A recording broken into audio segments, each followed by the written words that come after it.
Selamünaleyküm. Herkesin günü hayrola. Hatice ile Dikişe Dair hoş geldiniz. Bugün sizlerle birlikte 1-2 yaş grubu için istek üzerine bu çalışmayı yapıyoruz. Ayrıca benim de daha önce yaptığım çalışmalardan kalan küçük parça kumaşım vardı. Onu da değerlendirmiş olacağız inşallah. Kumaş olarak dökümlü kumaşları tercih ederseniz daha güzel olacaktır. Şifon, krep, viskon, marakon viskon fark etmez. Elinizde hangileri varsa onları da tercih edebilirsiniz. Çalışmaya geçmeden önce kanalıma ücretsiz bir şekilde abone olup yandaki zili de aktif hale getirirseniz yüklediğim tüm videolardan haberdar olabilirsiniz. Ayrıca bizi Instagram'dan da takip edebilirsiniz. Hatice ile hesabından. Oradan da isteklerinizi ulaştırabilirsiniz. Elimizden geldiği kadar yardımcı olmaya çalışıyoruz. Videoları da beğenerek bana da destekte bulunabilirsiniz. Şimdi çalışmamıza geçelim.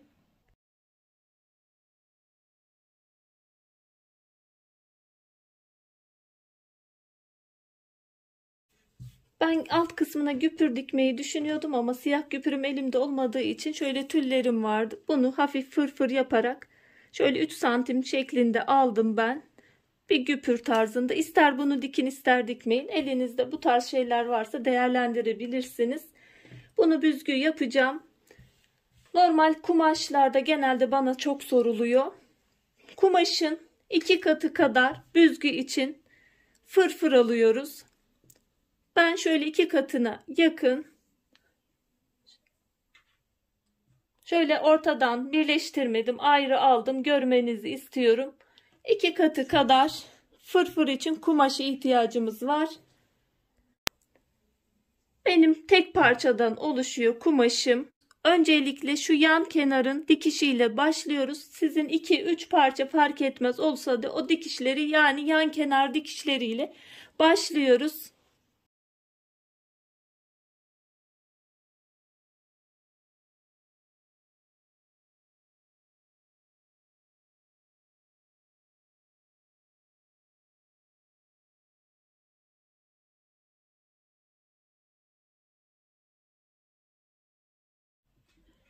Yan kenar dikişini yaptık. Overlock'la da temizlemesini yaptım. Zikzak ayarıyla yaptım. Şimdi bel kısmına geçiyoruz. Bel kısmında 7 santimlik bir katlama alın. Lastiğe göre hareket edin. Lastiği 1,5-2 santim genişliğinde kullanırsanız 7-7,5 santim olarak bel kısmı için kumaşı alın. Burada 1 yapıyoruz. 7 santimlik şöyle bir kumaş arkaya doğru kıvırdım. Önce ne yapıyorum? Şöyle 1 santimini kıvırıyorum. Sonra bir 6 santim daha alıyorum. Toplamda ilk gösterdiğim gibi 7 santim oluyor. Evet, şu an 6 santim. Bunu bu şekilde dikiyoruz.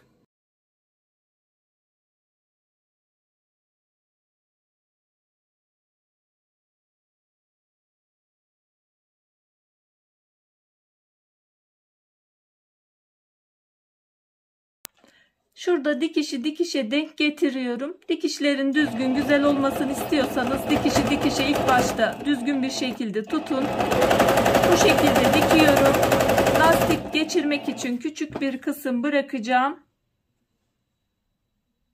Onun dışında kalan kısmı dikiyorum.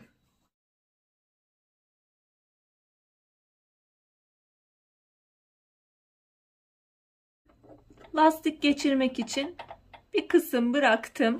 Şimdi ikinci kısmı dikeceğiz. İkinci kısmı da şu başladığımız aynı noktadan üst tarafından dikeceğiz. Lastiğim benim 1,5 santim genişliğinde olduğu için 1,5-2,5 şeklinde alıyorum. Lastiğe göre hareket ettim. Şimdi 1,5 santimden dikiyorum.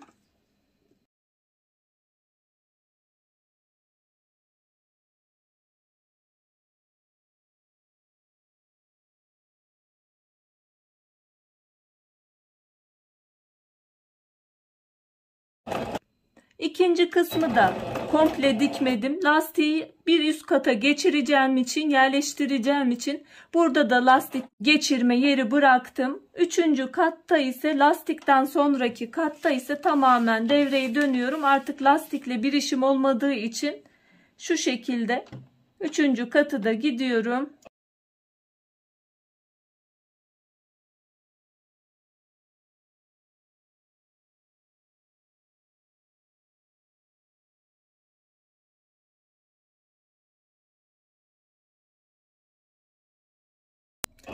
Bu kısmı komple diktim.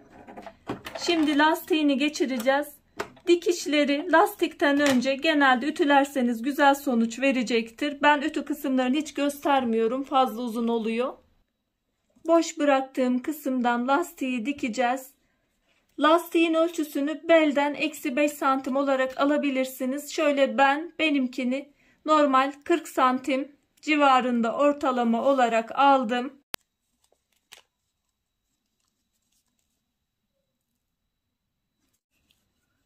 Şöyle birinci dikişe değil ikinci dikişin arasına lastiği geçiriyorum.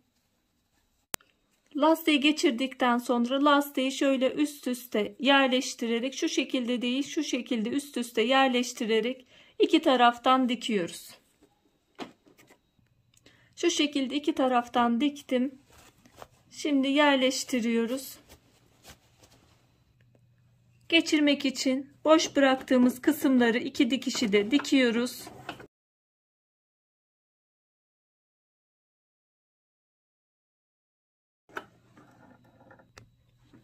Bel kısmımız şu şekilde oldu. İsterseniz hiç güpür dikmezsiniz. Şöyle küçük bir kıvırma yaparsınız eteğinize.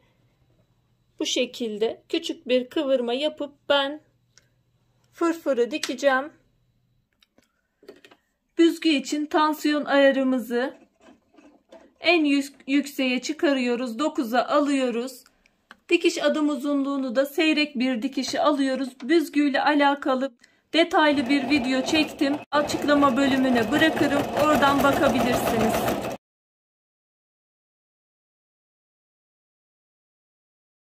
Etek uç kısmını isterseniz şuradan normalde şöyle kıvırın. Ondan sonra fırfır işlemini dikin. Öyle daha kolay olacaktır. Ya da şu şekilde üzerine yerleştirerek bu ters kısımdan da dikilebilir. Ya da şu şekilde düz kısımdan şöyle arkaya doğru bir tane kıvırdım. Kıvıracağım miktar kadar bir kıvırma yaptım. Şöyle yerleştiriyorum. Fırfırımı da alt kısma yerleştiriyorum. Üzerine katlamayı getirip düz taraftan da bu şekilde de dikebilirim. Bu şekilde dikiyorum. Bu şekilde üzerine yerleştiriyorum. Katlamamı yaptım kumaşımda. Fırfırı da alt kısımda bıraktım. Bu şekilde dikiyorum. Bu üst kısımdan diktiğim zaman buradaki görüntü daha güzel olacaktır. Ama siz bu şekilde de dikemezseniz önce kıvırın, sonra güpürü dikin. Güpür dikerseniz zaten daha kolay. Benzer çalışmaların linkini bırakacağım. Açıklama bölümüne, oradan ulaşabilirsiniz. Bunu bu şekilde dikiyorum. Şöyle büzgülerim fazla olduğu zaman açıp ayarlıyorum. Büzgüyle alakalı çok ayrıntılı bir video çektim. Açıklama bölümüne onun da linkini bırakacağım. Bu şekilde dikip bitiriyorum. Şöyle sona doğru geldim. Şöyle arkaya doğru her ikisinin de alıyorum. Bunu önce normal iki tarafını da birleştirerek de yapabilirsiniz. Bu şekilde de oluyor.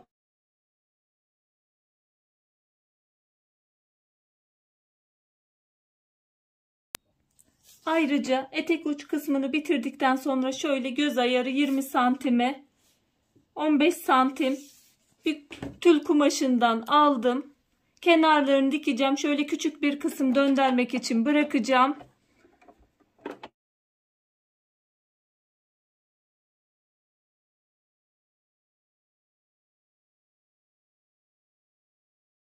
Açık bıraktığım kısımdan döndürüyorum. O kısmı da dikeceğim.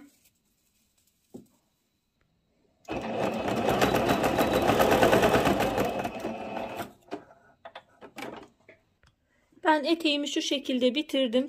Şuradan küçük bir fiyonk göz ayarı zaten yaptım.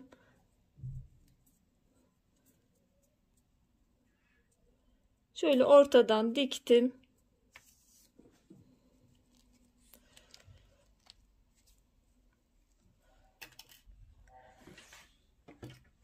Ben tek dikişli yaptığım için dikiş bölümünü arka tarafa aldım. Şöyle dikiş bölümü arkada kaldı. Eğer iki kumaştan yapacaksanız iki tarafta da yan dikiş olacaksa yan dikişleri yan kenara getirebilirsiniz. Şu şekilde şöyle dikiyorum. Eteğimin son şekli bu şekilde. Boy olarak vermek istiyorum. Bel kısmı şu lastik kısmından başlıyor. Şu üst büzgü kısmı üstte kalan kısım. Şöyle boyunu 26 santim güpürle birlikte 26 santim olarak belirledim. 1-2 yaş için uygundur. Etek boyu biraz da size kalmış. Ya 3 yaşındaki çocuk da giyebilir. 1-2 santimden hiç fark etmez. Şöyle elimde 3-4 yaş içinde daha önceki videoda çektiğim bunda da parça kumaş kullanmıştım. Hatta 10 parça kumaştı. 9 parça kenarları, bel içinde ayrı bir parça, küçük parçaları da değerlendirebilirsiniz. Bu da 3-4 yaş, linkini bırakırım. Buna da bakabilirsiniz. Farklı yaş grupları da var. Umarım faydalı bir çalışma olmuştur. Şimdiden yapmak isteyen, denemek isteyen arkadaşlara kolaylıklar diliyorum. Allah'a emanet olun. Hoşça kalın, sağlıcakla kalın.